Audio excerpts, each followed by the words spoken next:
All right, grade 5. So we're moving on to unit 4, climate, and we're going to be looking at what is the difference between weather and climate. It's a very easy unit, and you're going to be completing activity 8 this week.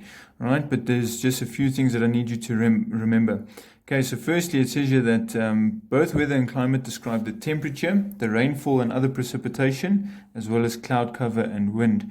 So remember that precipitation from the last unit can come in 3 forms. It'll either be in rain, snow, or hail, right? Or as you can say, ice, because sleet would also be considered precipitation, because it has reached the ground. It's water that's reached the ground.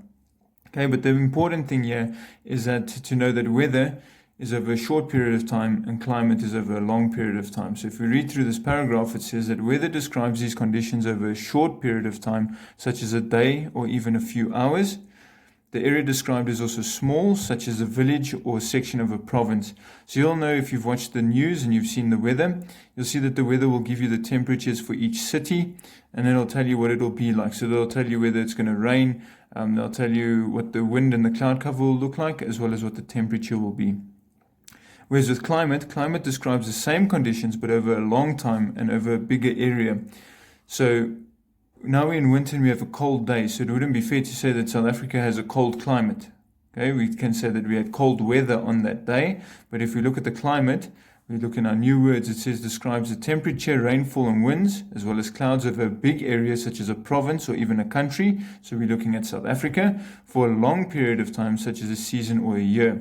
So we could say that South Africa has more of a warm to hot climate, okay, and it's also quite dry. So if you look at the news on the satellite imagery, you'll see that there's more sand and very little vegetation in South Africa because you are semi-desert.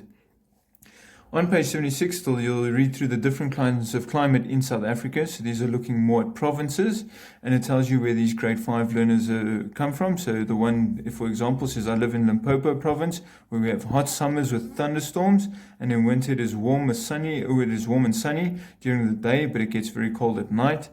And then you'd read the boy from Cape Town, who explains that he has hot and dry summers, but they're very cold and wet winters. And then the same child from KZN and from the Eastern Cape. So you can think of what type of climate do we have in Johannesburg compared to these. Do we maybe have rain in winter, or do we have rain in summer? What is it like in winter? What is it like in summer? And so on.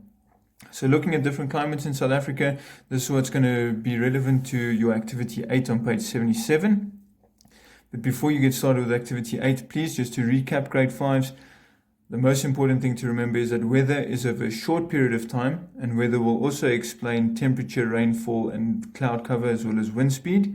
And climate is over a longer period of time, such as a season or even a year, and that will explain the same things, but it may be quite a bit different compared to, because as we know in South Africa, our winters are not too long. We have about 2 or 3 cold months, and the majority of the year is nice and warm. Okay, so currently now, those of you working at home, please, you're going to get started with activity 8 on page number 77, and that's question 1.1 all the way to 6.3 if you're using the older version of the textbook. Those of you with the newer version of the textbook might be slightly different, but please, you have to complete the whole activity for me.